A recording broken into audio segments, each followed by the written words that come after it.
সবাইকে শুভেচ্ছা জানিয়ে শুরু করছি। রসায়ন এক ব্যবহারিক। কেমন আছো তোমরা?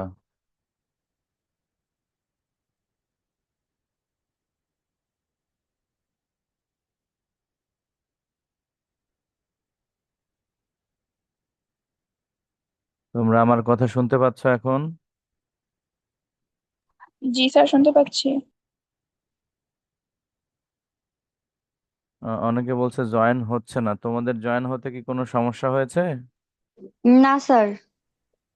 স্যার, আমার জুম আগে থেকে লগ ইন করা ছিল, কোনো সমস্যা হয় নাই।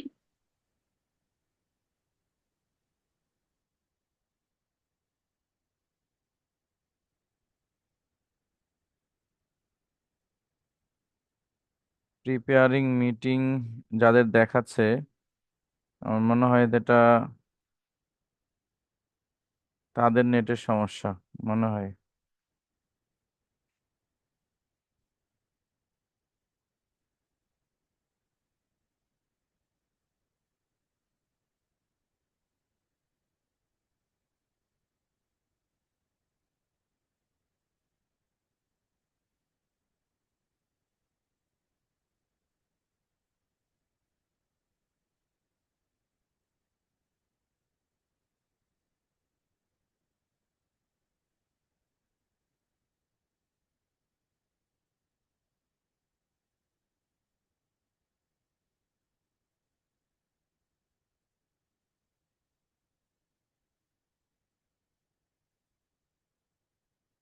আচ্ছা, তো ওরা চেষ্টা করুক, কারণ অনেকের জুমটা আগে থেকে রেগুলার ইউজ না করা থাকলে অনেক সময় আপডেট নেওয়া শুরু করে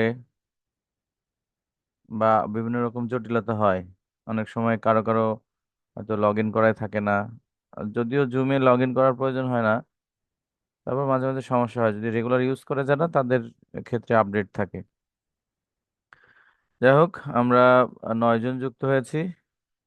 রসায়ন এক ব্যবহারিক, কোড নম্বর 212808, সময় 6 ঘন্টা, পূর্ণমান 50। তোমরা এখানে যারা যুক্ত হয়েছে তারা এই যে আমরা 2 দিন প্র্যাকটিস করলাম, এই 2 দিন উপস্থিত ছিলে?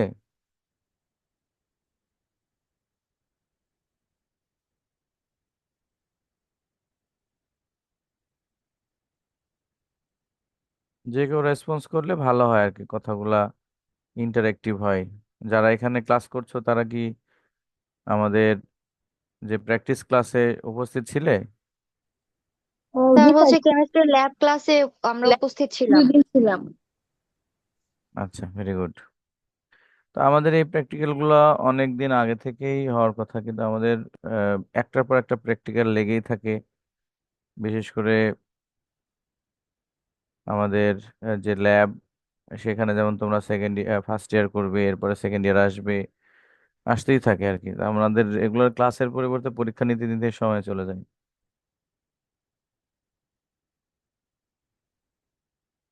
আমাদের রুমের কোনো কোড নাই, ওরা আবার বলছে রুম কোড কেন লাগবে আর কি। রুম কোড লাগার কথা না, শুধুমাত্র লিংক দিলেই হয়ে যাবে। সেম লিংকে কোনো রুম কোড লাগবে না।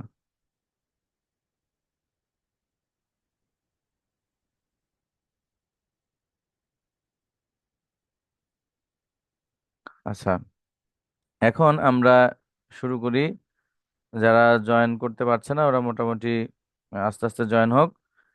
আমাদের প্র্যাকটিক্যালের যে নম্বর 50 মার্ক, এই 50 মার্কের 1 নম্বর হলো অজৈব লবণের গুণগত বিশ্লেষণ। এখান থেকে আমাদের শুরু। আমাদের প্রথম প্রশ্নটা হলো অজৈব লবণের গুণগত বিশ্লেষণ। প্রশ্নের নাম কি? অজৈব লবণের গুণগত বিশ্লেষণ। এটা অনেকে বলতে পারে না যে তুমি আজকে কি প্র্যাকটিক্যাল করেছো। একটা হলো অজৈব লবণের গুণগত বিশ্লেষণ, এবং 2 নম্বর যারা অনার্সে কেমিস্ট্রিতে তারা তাদেরকে শুধুমাত্র এই গুণগত বিশ্লেষণটা আছে, পরিমাণগত বিশ্লেষণ নাই। তোমাদের যেহেতু ফার্স্ট ইয়ারে কেমিস্ট্রি প্র্যাকটিক্যাল আছে, সেকেন্ড ইয়ারে নাই, এজন্য গুণগত বিশ্লেষণ আর পরিমাণগত বিশ্লেষণ দুইটাই একসাথেই দেওয়া হয়েছে। 25 মার্ক, 15 মার্ক। তো আমরা এখানে একটু যাই। ব্যবহারিক পরীক্ষার 5 নম্বর এবং মৌখিক পরীক্ষার 5 নম্বর। তো অনেকের ধারণা এখানে মৌখিক পরীক্ষাতে ভাইভাতে শুধু 5। তো তাদের জন্য এখানে কিছু আমি মার্ক ডিস্ট্রিবিউশন দেখাচ্ছি। প্রথমে যে মার্ক ডিস্ট্রিবিউশন আছে আমাদের 25 মার্কের, সেটা হলো সল্ট অ্যানালাইসিস বা লবণের গুণগত বিশ্লেষণ। এখানে দেখো লেখা আছে যে প্রত্যেকটা আয়নের অর্থাৎ রেডিকেলের নাম, নেমিং অ্যান্ড সিম্বল। তো নেমিং উইথ সিম্বল যেহেতু, তার মানে হলো আমরা মনে করি যে নাম লেখার জন্য 1/2 মার্ক আর সংকেত লেখার জন্য 1 মার্ক, এই 1.5 মার্ক করে 4টার জন্য 6 মার্ক। শুষ্ক পরীক্ষা 4 মার্ক এবং নিশ্চিত পরীক্ষা কনফার্মেটরি টেস্ট 8 মার্ক। বাকি যে লেখা আছে সিস্টেমেটিক প্রসিডিউর, এইখানের এই 7 মার্ক খাতায় কোনো প্রমাণ থাকে না।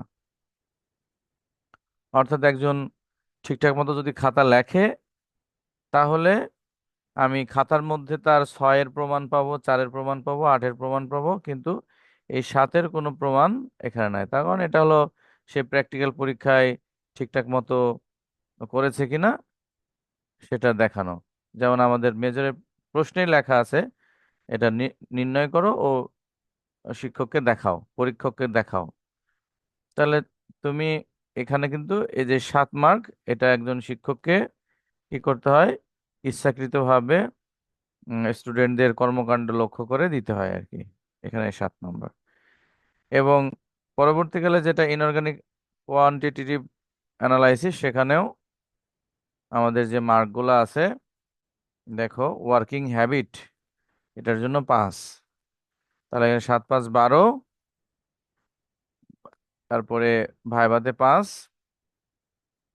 তার মানে 17, এবং নোটবুকেও 5, অর্থাৎ 22 মার্ক। অর্থাৎ 50 মার্কের মধ্যে প্রায় অর্ধেক মার্ক এখানে আমাদের টিচারদেরকে ইচ্ছা মতো। অর্থাৎ ল্যাবরেটরি নোটবুক আছে, কেউ হয়তো 5টা করেছে, কেউ 10টা করেছে, কারো নোটবুকের ভিতরে সংকেত ভুল আছে, কেউ ইন্ডেক্স লেখে নাই, কেউ টিচারের সাইন নেয় নাই, এরকম গুলা খেয়াল করে তাকে 5 মার্ক থেকে 5 মার্ক, 4 মার্ক, 3 মার্ক এভাবে দেওয়া হয়। ভাইভাতে যারা ভালো করছে, এই ভাইভাতে যে স্টুডেন্টটা ভালো করে, সেই স্টুডেন্টদেরকে দেখা যাচ্ছে যে এই নোটবুকেও 5-এ 5 দিয়ে দেওয়া হচ্ছে, আবার ওয়ার্কিং হ্যাবিটে দেওয়া হচ্ছে। অর্থাৎ সে তার কথার উত্তর শুনেই বোঝা যাচ্ছে যে সে কিছুটা জানে বা প্র্যাকটিস করেছে, কাজ করেছে। সিস্টেমেটিক প্রসিডিউরে ম্যাক্সিমাম নাম্বার দেওয়া হয়। তাহলে আমরা দেখতে পাচ্ছি যদিও এখানে মৌখিক পরীক্ষায় 5 নম্বর লেখা, কিন্তু স্যার একটু তারপরেও। কথা বলতাম, সরি হ্যাঁ, স্যার ডিস্টার্ব করার জন্য। আমি স্যার শেষ অনেকে করে জয়েন আমি আমি আমি শেষ করি আগে, তারপরে কথাটা নিচ্ছি। আচ্ছা জয়েন ঠিক হতে আছে। পারছে না, কেন জি হতে স্যার, পারছে না মিটিং আমরা দেখছি। আইডিটা চাচ্ছি স্যার। হুম। আচ্ছা,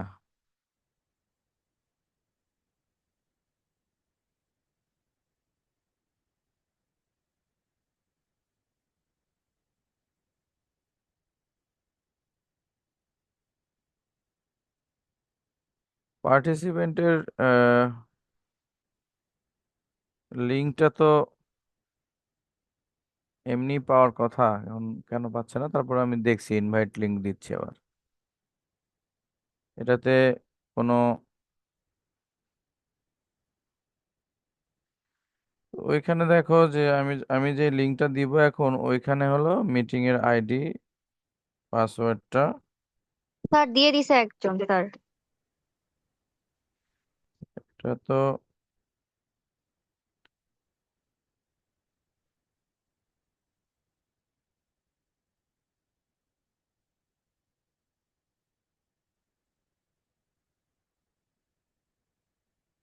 নতুন করে আবার দিয়ে দিলাম।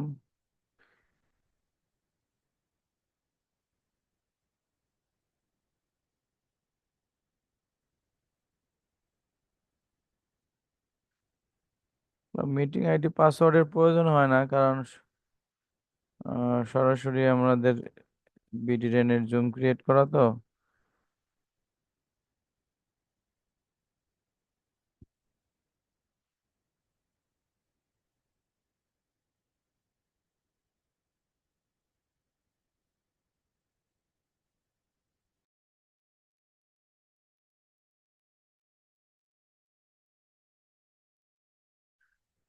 মিটিং আইডি পাসওয়ার্ড লাগবে আর? না স্যার, না স্যার, একজন দিয়ে দিছে। আচ্ছা, ও ফাইনালি ঢুকতে পারল। স্যার, জুম লিংক দিয়ে ঢোকা যাচ্ছিল না, মাত্র স্যার পাসকোড দিয়ে ঢুকতে পারলাম। আচ্ছা, ভেরি গুড।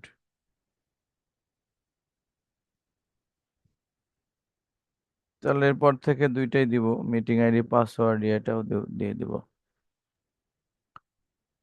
স্যার ফার্স্ট থেকে তো আমরা কিছু বুঝতে পারছি, মানে ক্লাসে তো অ্যাটেন্ড করতে পারছিলাম না। তো এই যে মাত্র অ্যাটেন্ড মানে ক্লাসে জয়েন হইলাম, তো কি কি করেছেন একটু আবার দেখাইলে ভালো হয়। হ্যাঁ, বলবো। এখনো যে প্রথম দিক থেকে তো জয়েনের সমস্যাই ছিল অনেকের। তা আমরা কোশ্চেন নিয়ে কথা বলছি, প্রয়োজন হলে আবার বলছি। তো আমাদের এই বিষয়বস্তুটা ছিল, যেটুকুন বললাম, যে যদিও আমাদের ভাইভাতে লেখা হচ্ছে 5, কিন্তু প্রায় অর্ধেক মার্ক, 25 মার্কের মতো একজন শিক্ষককে তার স্টুডেন্টের কর্মকাণ্ড দেখে দিতে হয়। অর্থাৎ এটার জন্য খাতায় কোনো তেমন প্রমাণ থাকে না। আহ, সেটা বললাম যে, যেমন আমি 4টা মূলক তোমাদেরকে শনাক্ত করতে হয়, জানো, নেমিং এবং নাম সংকেত লিখতে হয়। এটার জন্য 6 পাওয়া যায়, শুষ্ক পরীক্ষার জন্য পাওয়া যায়, সিক্ত পরীক্ষা বা নিশ্চিত পরীক্ষার জন্য পাওয়া যায়। কিন্তু ডি অপশনে যে সিস্টেমেটিক প্রসিডিউর যে 7 লেখা আছে, এই মার্কটা শিক্ষককে তার কর্মকাণ্ড দেখে দিতে হয়। অনুরূপ ওয়ার্কিং হ্যাবিটের ক্ষেত্রেও তার এই 5 মার্ক কর্মকাণ্ড দেখে দিতে হয়। ভাইভাতেও তার কথার ধরন কেমন, সে আসলে রসায়ন বোঝে কিনা, প্রশ্ন করলে তার একটা একটা অনুমান করা হয়, সেখান থেকে দেওয়া হয়। এবং যারা এই সমস্ত কাজে ভালো করে তার নোটবুকেও তাকে ভালো মার্ক দেওয়া হয়, যদি না মেজর সমস্যা থাকে। তো সেই দিক থেকে দেখা যায় 22 থেকে 25 মার্ক শুধু আমাদের একজন শিক্ষককে তার শিক্ষার্থীর কর্মকাণ্ড লক্ষ্য করে দিতে হয়। তাই অনেকের ধারণা যে এখানে প্র্যাকটিক্যালি আবার ভাইবা কিসের, ভাইভাতে কাজ কি?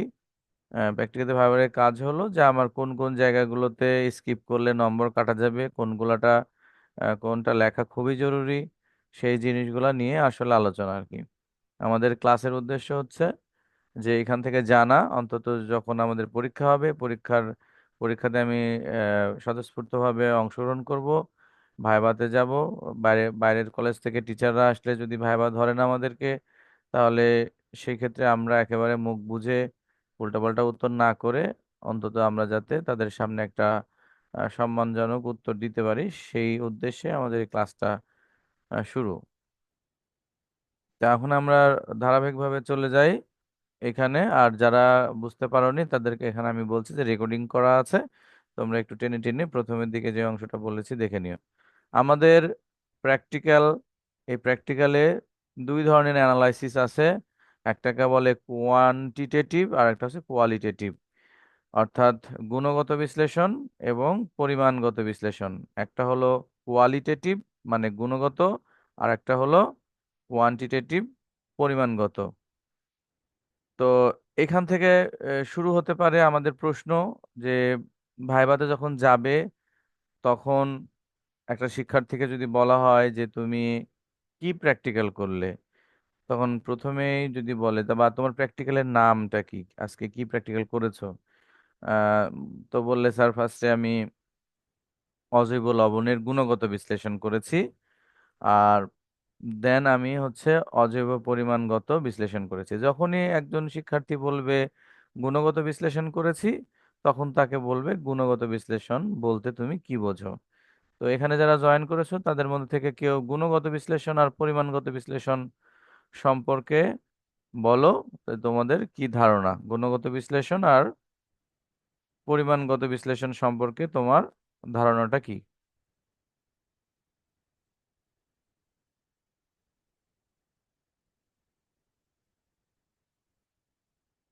কে বলবে?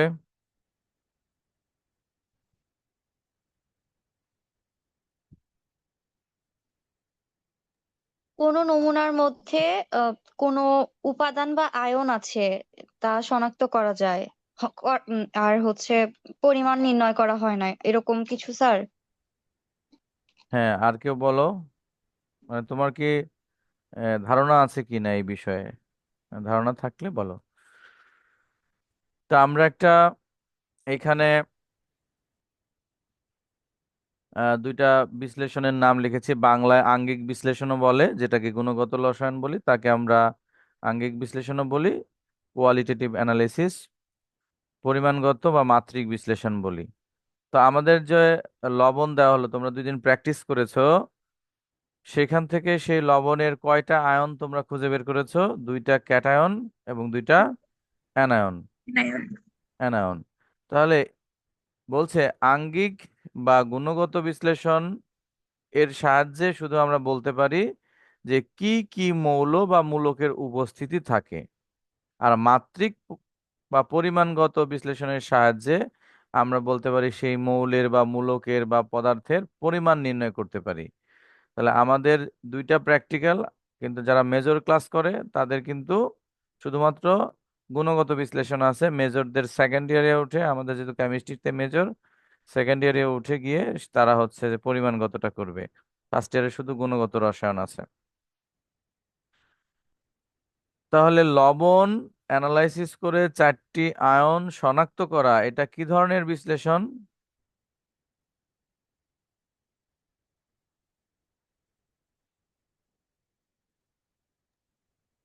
গুণগত। লবণের গুণগত বিশ্লেষণ, শুধু নাম জানা যায় যে এটার মধ্যে কি আছে।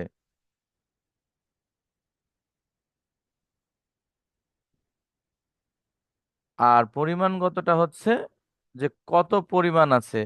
তোমাদেরকে একটা আমরা সলিউশন দিব, সেখানে সেই সলিউশনের মধ্যে লোহার পরিমাণ কতটুকু আছে, আয়রনের পরিমাণ কতটুকু আছে, সেইটা বের করতে হবে। তাহলে এই যে এখানে যেমন প্রশ্নটা, নিচের যে প্রশ্নটা, এই প্রশ্নে দেখো লেখা আছে নমুনাতে ফেরাস আয়নের পরিমাণ নির্ণয়। তাহলে যেহেতু পরিমাণের কথা বলেছে, তাহলে এটা পরিমাণগত বিশ্লেষণ বা মাত্রিক বিশ্লেষণ। আর যদি এখানে বলছে 4টি মূলক বিশিষ্ট জৈব নমুনার গুণগত বিশ্লেষণ করো এবং মিশ্রণে 2টি ক্যাটায়ন এবং 2টি অ্যানায়ন নিশ্চিত করতে হবে যে তুমি এখানে কয়টা পেয়েছো, 2টার মধ্যে তুমি কয়টা পেয়েছো, কি পেয়েছো, নাম কি তার। তাহলে 2টা পরীক্ষার নাম আমরা শুনলাম এবং গুণগত বিশ্লেষণ আর পরিমাণগত বিশ্লেষণের মানে কি সেটা বুঝলাম। ভাইবাটা এরকম যে মানে শেখার জন্য আর কি। এখন যদি কেউ মনে করে যে স্যার আমরা তো ইন্টারমিডিয়েটে ভাইবা করেছি, 25-এ 25 পেয়ে পেয়ে গেছি, অর্থাৎ A+ পাওয়া বা 25-এ 25 পাওয়া আর সায়েন্স বোঝা সম্পূর্ণ আলাদা। একটা শিক্ষার্থী গোল্ডেন A+ পেয়েছে মানে যে সে সায়েন্স বুঝে, এরকম কিন্তু কোনো মানে নিশ্চিতভাবে বলা যাবে না যে সে সায়েন্স বোঝে। তো আমরা লবণের গুণগত বিশ্লেষণ শুরু করলাম। যা এখানে কয়টা আয়ন থাকবে তোমাদের লবণে? কয়টা আয়ন থাকবে? 2টা অ্যানায়ন 2টা ক্যাটায়ন। 2টা অ্যানায়ন 4টা। থাকবে, 2টা অ্যানায়ন থাকবে। তো আমরা করি কি, যে একটা পাত্রের মধ্যে আমরা উম, তোমার বা একটা টেস্ট টিউবের মধ্যে ধরো সোডিয়াম ক্লোরাইড আর ক্যালসিয়াম সালফেট, এই 2টা লবণ আমরা মিক্স করে দিলাম, এখানে একসাথে মিক্স করে দিলাম। এই লবণের মধ্যে সোডিয়াম ক্লোরাইড এবং ক্যালসিয়াম সালফেট মিক্স করে দিলাম। তার মিক্স করার ফলে মোট 4টা আয়ন সেখানে চলে আসলো, সোডিয়াম আয়ন আর নেগেটিভ আয়ন ক্লোরাইড আয়ন, আর এখানে আর থাকলো ক্যালসিয়াম আয়ন আর থাকলো সালফেট আয়ন। এখন আমরা আইডেন্টিফাই করব, করার পরে এগুলার নাম সংকেত ঠিকঠাক মতো লিখব। তো ভাইভাতে আমরা সিরিয়ালে ডাকলাম, রোল 1 চলে আসো। গেলে ঢুকলে সালাম দিলে, সালাম দেওয়ার পরে সঙ্গে অ্যাডমিট কার্ড বা ওই দিনের যে খাতায় তুমি লিখছো, সাথে নোটবুক, এগুলোর সঙ্গে নিয়ে গেলে। যাওয়ার পরে অনেক স্টুডেন্ট পরীক্ষা দেয়, তো কমন কিছু প্রশ্ন থাকে। এখন এই কমন প্রশ্নটা যদি সহজে উত্তর না করতে পারে, তখন টিচাররা বলে যে ঠিক আছে চলে যাও। আর এই একটা প্রশ্ন ধরে বিদায় দেওয়া দেওয়া, এটা হলো নম্বর কম দেওয়ার একটা লক্ষণ। অর্থাৎ তোমাকে প্রথম যে প্রশ্নটা করা হবে, সেই প্রশ্নটার যদি তুমি একেবারে সিলি একটা উত্তর দাও, তাহলে টিচার তখন একটু নারাজ হয় এবং তাকে আর তেমন প্রশ্ন করতে চায় না। যেমন তোমাকে যদি বলা হয় "আচ্ছা, তুমি আজকে কি প্র্যাকটিক্যাল করেছো?" অজৈব লবণের গুণগত বিশ্লেষণ, ভেরি গুড। তুমি গুণগত বিশ্লেষণ সল্ট অ্যানালাইসিস করেছো? জি স্যার, করেছি। আচ্ছা, তুমি কি আয়ন পেয়েছো? তুমি কি 2-1টা আয়ন পেয়েছো না পাওনি? জি স্যার, আমি ক্যালসিয়াম আয়ন পেয়েছি। ধরো বললে তুমি ক্যালসিয়াম আয়ন পেয়েছি। আমি গল্পের মতো করে বলছি, এই কারণে যে তুমি যাতে মেন্টালি সেট আপ করে নিতে পারো ব্রেনের মধ্যে, যে আমি কিভাবে ভাইভাতে গিয়ে কথা বলা শুরু করব। জি স্যার, আমি ক্যালসিয়াম আয়ন পেয়েছি। আর কি পেয়েছো তুমি? স্যার, আমি ক্লোরাইড পেয়েছি, সালফেট পেয়েছি।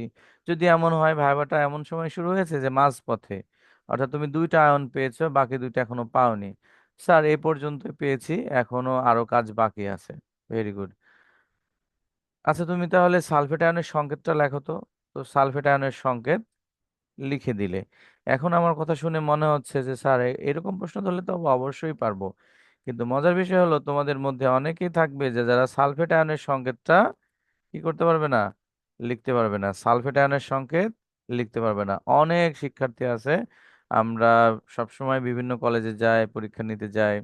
ডক্টর মালিকাতে গেলাম, তেজগাঁ কেন্দ্রীয় কলেজ, তারপরে Habibullah college, central women's college, মহানগর কলেজ, এরকম বিভিন্ন কলেজে যাই। পুরা দেশেরই একই অবস্থা, যে ম্যাক্সিমাম স্টুডেন্ট তারা ন্যূনতম যে বেসিক 2-1টা প্রশ্ন তারা সেগুলা পারে না। তা আমরা চেষ্টা করব এই ক্লাসের মাধ্যমে সেগুলা বোঝা যায় আসলে কোনগুলা কিভাবে উত্তর করতে হবে। তাহলে আমি ভাইভাতে যাওয়ার আগে কি মেন্টালি সেট আপ দিয়ে নিয়ে গেলাম, যে হ্যাঁ ভাইভাতে আমি অন্তত কি পেয়েছি, 2-1টা নাম অন্তত মনে করে গেলাম, যে আমি গিয়ে কি বলবো। স্যার, আমি সালফেট পেয়েছি। সঙ্গে সঙ্গে বলবে যে সালফেটের সংকেত লেখো। তাহলে আমি যে বলবো সালফেট পেয়েছি, আমি কি সালফেটের সংকেতটা দেখে গেলাম? মানে না, না দেখেই আমি একেবারে হাসতে হাসতে লাফাতে লাফাতে চলে গেলাম। বা সিরিয়ালি যখন ভাইবা হচ্ছে, তখন অনেকে দেখাচ্ছে মোবাইলে মেসেঞ্জারে চ্যাটিং করছে বা ফেসবুকিং করছে। এরপরে নাম ধরে ডাকলো যে এবার তুমি আসো, চলে গেলা। তো এরকম ভাবে গেলে একটা ভালো শিক্ষার্থীও কিন্তু সে উত্তর করতে পারবে না। তাই আমাদের ভাইভাতে ঢোকার আগে আমাকে মেন্টালি সেট আপ করে রাখতে হবে যে আমি গিয়ে কি বলবো। এখন সংকেতটা লিখলে, কেউ সংকেত লিখলো SO4 বলে, অনেকে লিখবে। এখানে ওটা কি ছোট হবে না সমান সমান হবে? সমান হবে। সমান সমান হবে। হবে। তো দেখা যাচ্ছে কি তুমি তাড়াহুড়া করে ছোট লিখে দিয়েছো। এরকম হয় অনেক সময়, তুমি এটা খেয়াল করনি, বা তুমি ওই ভাইভাতের একটা একটা যে মেন্টাল প্রেশার থাকে, সেখান থেকে তুমি ছোট লিখছো। এরপরে এখানে যে 2 মাইনাস, এই মাইনাসে তো 2 ও দাওনি, শুধু মাইনাস দিয়েছো, বা মাইনাস না দিয়ে প্লাস দিয়েছো। এই সমস্ত বিষয়গুলো খুবই সিলি ভুল হয়। তাহলে আমাদের কাজ কি, আমাদের টিচার যে কয়টা প্র্যাকটিস করিয়েছে, অন্তত সেগুলোর আয়নের নাম সংকেত লিখতে হবে। কারণ নাম সংকেত কেন লিখতে হবে, মুখস্থ করতে হবে, কারণ একদম শেষে ধরো লেখা আছে নেমিং অফ রেডিকলস উইথ সিম্বল। তাহলে আমি যদি 4টা আয়নের নাম সংকেত লিখতে পারি, তাহলে কত মার্ক পাবো? 6 মার্ক। তাহলে যদি এরকম হয় যে আমি আমি যেটা পাবো, যেই মার্কটা আমি নিশ্চিত পাবো, তুমি তাড়াহুড়া করে লিখতে গিয়ে একটা সংকেত ভুল করে লিখেছো খাতায়, মূল খাতার কথা বলছি। তাহলে মূল খাতায় লেখার সময় অবশ্যই এই যে দেখো কোশ্চেনের মধ্যে, এটা কিন্তু কোশ্চেন, তোমাদের কোশ্চেনের মধ্যেই কিন্তু সংকেতগুলো আছে। এই সংকেতগুলো দেখে লিখবো দরকার হলে, যাতে ভুল না হয়। তাহলে এখানে লেড 2+, এরকম করে বাংলায় লেখার সময় আমরা লিখতে পারি লেড 2 আয়ন, কপার 2 আয়ন, মানে রোমান সংখ্যায় 2 দিয়ে আমরা লিখতে পারি যে কপার 2 আয়ন। আয়ন কথাটা লিখতে হবে। অ্যালুমিনিয়াম 3 আয়ন, এই আয়নগুলো না, অ্যালুমিনিয়াম আয়ন না বলে বলতে হবে অ্যালুমিনিয়াম 3, রোমান 3 দিয়ে আয়ন। ফেরাস না বলে বলতে হবে আয়রন 2 আয়ন, আয়রন 3 আয়ন, এরকম করে নাম বলতে হবে। তো আমরা কি বুঝতে পারলাম যে আমাদের কাজ কি? ভাইভাতে যাওয়ার সময় অবশ্যই যে 4টা আয়ন পাবো বা পেয়েছি সেগুলোর নাম সংকেত খেয়াল করে যাওয়া, যাতে অন্তত এখানে আমরা দেখে বলতে পারি যে আহ, কোনটা কোন আয়ন, বা সঠিক করে সংকেতটা লিখতে পারি। শেষ, এই একটা কথা। এরপরে আর অল্প কিছুক্ষণ সময় নিব মাঝখানে, যেহেতু আমরা যুক্ত হওয়ার জন্য একটু সময় নিয়েছি, অল্প একটু সময় নিব আজকের ক্লাসের। এরপরে যেটা বলে, আহ, তুমি যখন সালফেট পেয়েছো তখন বলে যে এটা কি ক্ষারীয়মূলক না অম্লীয়মূলক। কি বলে? ক্ষারীয়মূলক বা অম্লীয়মূলক। তাহলে বলো, ক্ষারীয়মূলক অম্লীয়মূলক কিভাবে চিনি আমরা?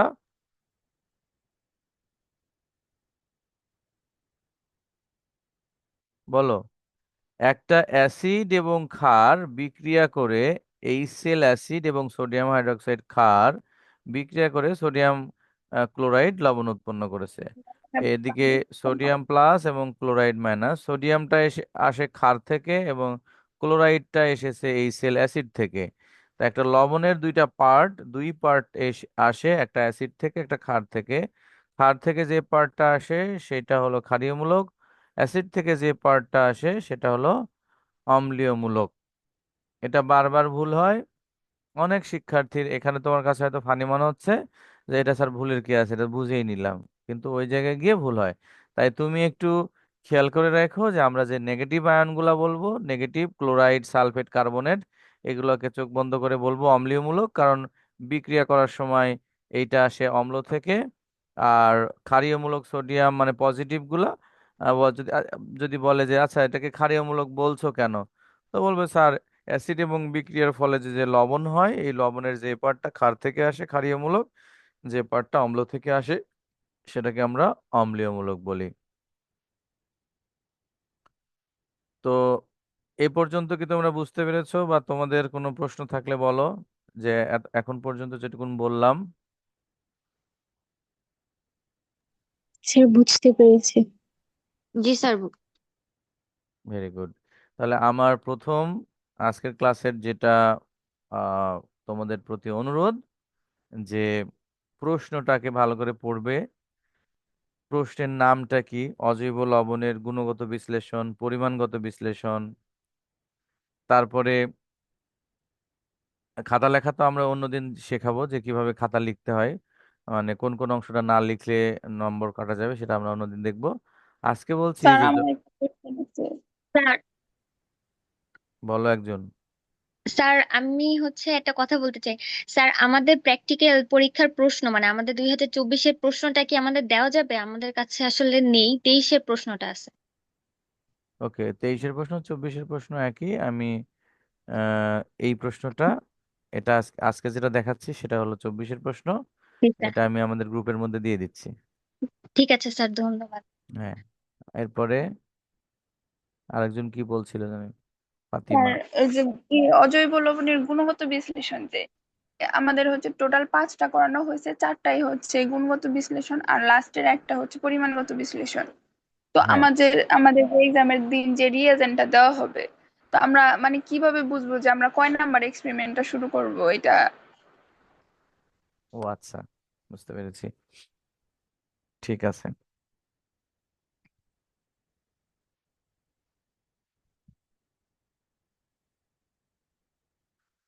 আচ্ছা,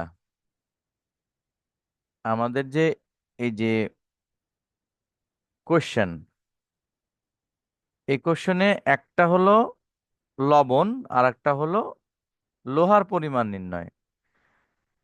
তো ধরো একটা টেস্ট টিউবে বা বিকারে আমরা কিছু এরকম লবণ দিয়ে দিলাম, আর একটা বলে ভলিওমেট্রিক ফ্লাস্ক।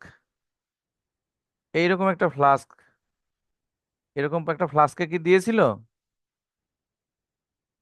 জি স্যার, দিয়েছিল তো। এটার মধ্যে থাকে লোহার সলিউশন, Fe2+ এর সলিউশন। তোমাকে দুইটা স্যাম্পল দেওয়া হবে। তাহলে একটা টেস্ট টিউবে বা বিকারে বা একটা পাত্রে যেটা দিবে সেটা হচ্ছে তোমার লবণ।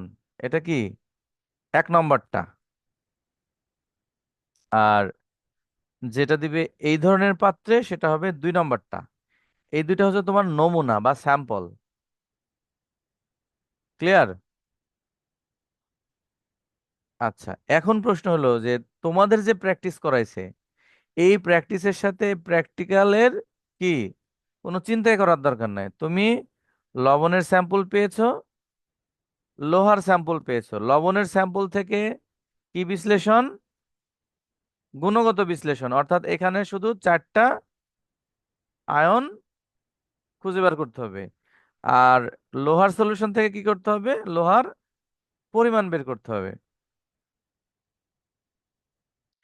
এখন প্রশ্ন হচ্ছে, স্যার আমরা যেগুলো প্র্যাকটিস করেছি ওগুলাই কি দিবে? প্র্যাকটিস করেছে যখন, তখন আমাদের যে কম্বিনেশন, এই যে একটু আগে যেমন দেখাইলাম এখানে, এই যে এখানে যে ক্ষারীয়মূলক অম্লীয়মূলকের যে কম্বিনেশন, এখন এই কম্বিনেশন ওই দিন নাও মিলতে পারে, কিন্তু 4টা আয়ন তোমার থাকবে। তোমার তো কি লবণ দিয়েছে সেটা তোমার দেখার দরকার নাই। তুমি একটার পর একটা টেস্ট করবে। যেভাবে ক্লোরাইড টেস্ট করতে হয় ক্লোরাইড টেস্ট করবে, যদি কালার মিলে তাহলে বুঝবে ক্লোরাইড, না মিললে এটা বাদ। সালফেট টেস্ট করবে, কালার মিললে বুঝবে সালফেট, না হলে এটা বাদ। নাইট্রেট টেস্ট করবে, কালার মিললে বলবে নাইট্রেট, বলবে যে আমি পেয়েছি নাইট্রেট। আমি তোমাদের যে কম্বিনেশন হয়েছে, হয়তো তুমি প্র্যাকটিস করছো ক্লোরাইডের সাথে, তুমি প্র্যাকটিস করেছো ক্লোরাইডের সাথে সালফেট, ধরো মনে করো তুমি প্র্যাকটিস করেছো ক্লোরাইডের সাথে সালফেট, বাট পরীক্ষার দিনে তুমি পাইছো ক্লোরাইডের সাথে নাইট্রেটের কম্বিনেশন। তাতে আমার কি যায় আসে? আমি ক্লোরাইড টেস্ট করব, সালফেট টেস্ট করব, নাইট্রেট টেস্ট করব, টেস্ট করে যেটা পাবো সেটা বলবো যে আমি ক্লোরাইড পেয়েছি, নাইট্রেট পেয়েছি, বা ক্লোরাইডের সাথে কার্বনেট পেয়েছি, যেটা পেয়েছি। ওই 5টা হচ্ছে কোনো বিষয় না, ওইটা হলো তোমার প্র্যাকটিস। আমরা যখন কাজ শিখবো নেক্সট নেক্সট ডেটে, যখন আমরা বলবো তখন বলবো যে কিভাবে, কোথা থেকে শুরু করলে আমার এই 4টা মিলে যাবে আর কি। প্রশ্নকারী কি আহ, কি বলে যা বললো, আমি কি বোঝাতে পারলাম নাকি? জি স্যার, বুঝতে ফাতিমা, পেরেছি। ফাতিমা বলছিল। জি স্যার, বুঝতে পেরেছি।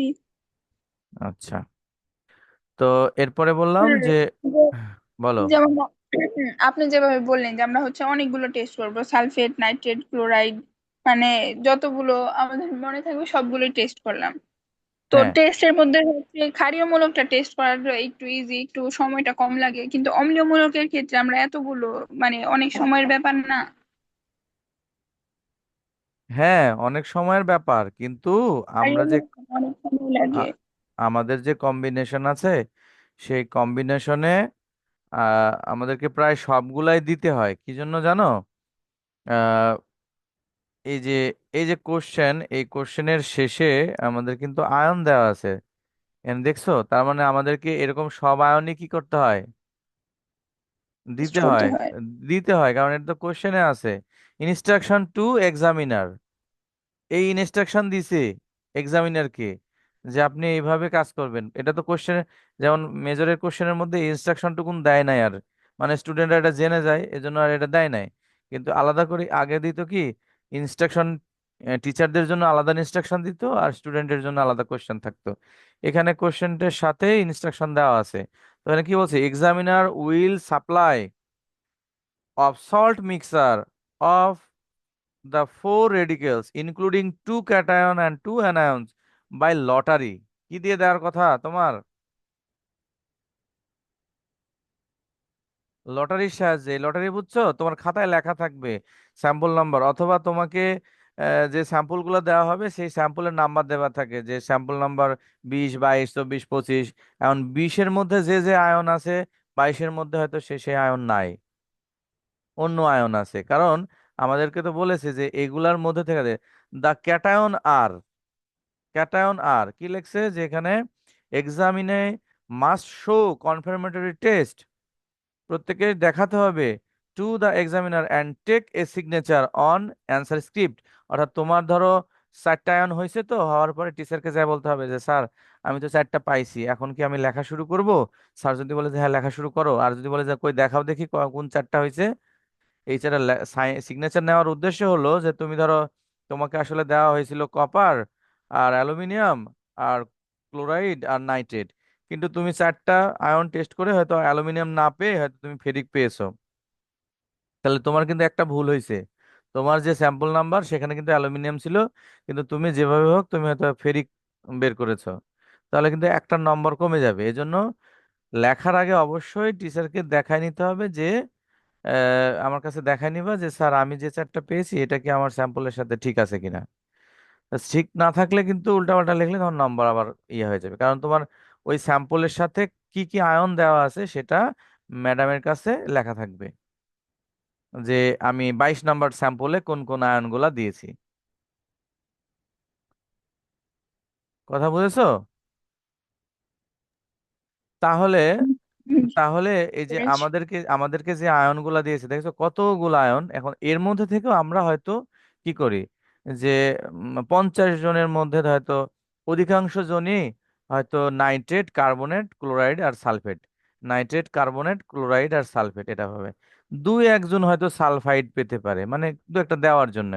অনুরূপ হচ্ছে যে আমরা ধরো লেডটা খুব কম দিব, কপার বেশি দিব, অ্যালুমিনিয়াম দিব, ফেরাস দিব, তারপরে এই দিক থেকে হয়তো কোবাল্ট দিলাম, জিঙ্ক ক্যালসিয়াম সোডিয়াম থাকে, বেরিয়ামটা না দিয়ে হয়তো আমরা অ্যামোনিয়াম দিলাম। বুঝছো, এরকম কিছু কমন আয়নগুলা দিব যাতে তোমরা সহজে এটা বের করতে পারো। কিন্তু ক্যাটায়নের থেকে অ্যানায়ন আমাদের কাছে বেশি সহজ। আমরা যখন শেখাই আমরা বলি প্রথমে অ্যানায়নগুলা করে নিব, কারণ অ্যানায়নে খুব দ্রুত দুইটা পাওয়া যায়। আমরা একটু বলবো সামনের দিন যে কিভাবে কাজ শুরু করলে দ্রুত আমাদের 4টা আয়ন তাড়াতাড়ি আমরা পেয়ে যাব। ঠিক আছে। জি স্যার, ঠিক আছে। জি স্যার। তো জি স্যার। আমার এই ক্লাসটা, হ্যাঁ রেকর্ডিং হচ্ছে, আমি এটা আবার তোমাদেরকে আপলোড করে দিয়ে দিব লিংক, শুধু তোমাদের জন্যই, কারণ ওইটা হলো কি বলে আনলিস্ট করা থাকবে। তোমরা যারা প্রথমের দিকে ক্লাস করোনি, আর রেকর্ডিং আমি দিতে চাই না এই কারণে যে রেকর্ডিং দিতে চাইলে অনেকে ক্লাসে থাকে না। একটা জিনিস সরাসরি শুনলে তার যে নলেজ হয়, ও রেকর্ডিং হলে কি করি আমরা ওই 2-4 মিনিট স্যার কি বলছে একই জিনিস বকবক করছে, আমরা করব কি প্র্যাকটিস করব, একই জিনিস বারবার বলার চেষ্টা করব যাতে ভাইভাতে আমরা ওটা পারি। ঠিক আছে। ওকে, তাহলে জি আজকের ক্লাস স্যার, এ পর্যন্ত হলো। ভালো থাকো সবাই, আমি ক্লাসে রাতে চেষ্টা করব আপলোড করে দেওয়ার।